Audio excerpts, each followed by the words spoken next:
Morphogenetic fields. Unlike electromagnetic energy interacting with biology through principles made clear in the well-researched field of organic chemistry, subtle energy and its many puzzling features make empirical categorizations a more complex study. Timeless descriptions of a universal life force informing the mind and body permeate the healing doctrines of all human civilizations, except for contemporary medicine, a philosophy blinded by its successes and the appeal of scientific materialism.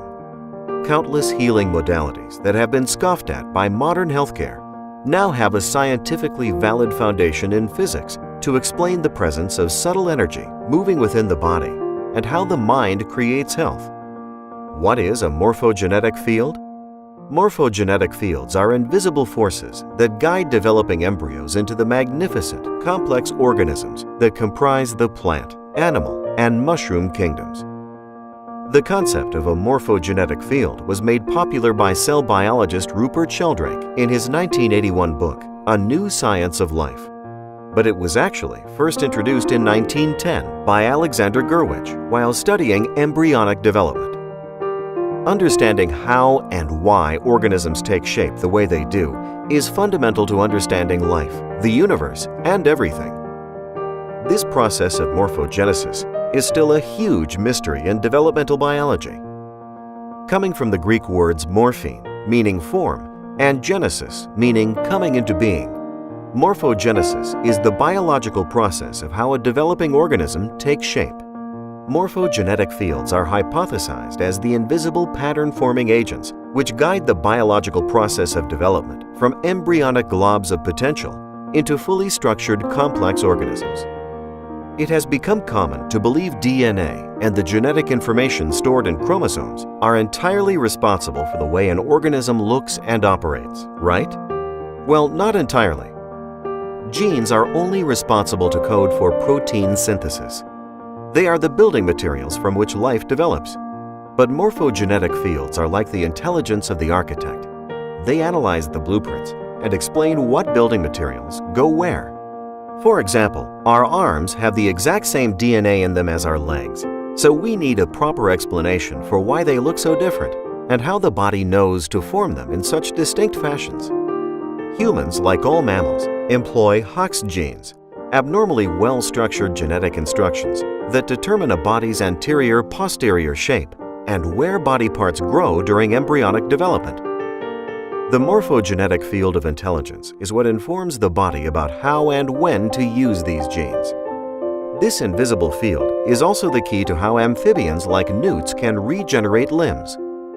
This invisible, pattern-forming agent, the morphogenetic field, instructs the cell to access specific genes in the DNA and mindfully generate and connect protein sequences to become the unique, functional, organic structures we see and exist as. They can be thought of as fields, just like the invisible fields produced by magnets, which can be seen clearly when you sprinkle iron fillings around them. Science has yet to find an iron filling which clearly elucidates the flux lines of morphogenetic fields, but we can understand them as the functional organizing force of all organic life.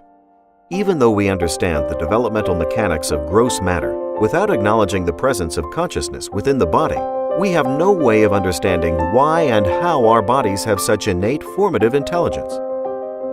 Since the dawn of scientific materialism, natural selection by random mutation has been the prevailing dogma that organisms look and behave the way they do because of chance genetic variances that either made them more or less fit to survive their environment. Today, we know this picture is not complete. Natural selection is a theoretical understanding that models the survival of the fittest, but fails in addressing the arrival of the fittest. Natural selection cannot explain the emergence of the genomic and cellular features central to the building of complex organisms. Not only does natural selection fail to fit within a reasonable evolutionary timescale, it also does not address the genesis of the genes themselves, the original design and development of DNA.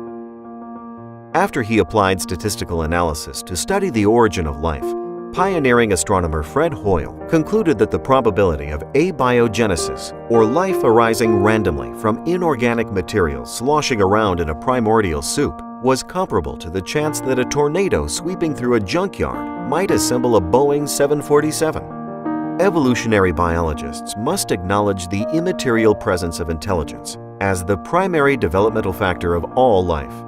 These invisible forces not only shape complex multicellular organisms like you and me, they also shape unicellular organisms like radiolarians. These single-celled organisms all share identical DNA, but are observed to form in different, complex shapes. Another example can be seen in flatworms. You cut up a flatworm into pieces, and every single one goes on to form a whole new flatworm. Regardless of what part of the flatworm you cut, it still creates a new head and a new body. What's even more bizarre and remarkable is that all of these new flatworms can even remember things learned by the flatworm they were generated from.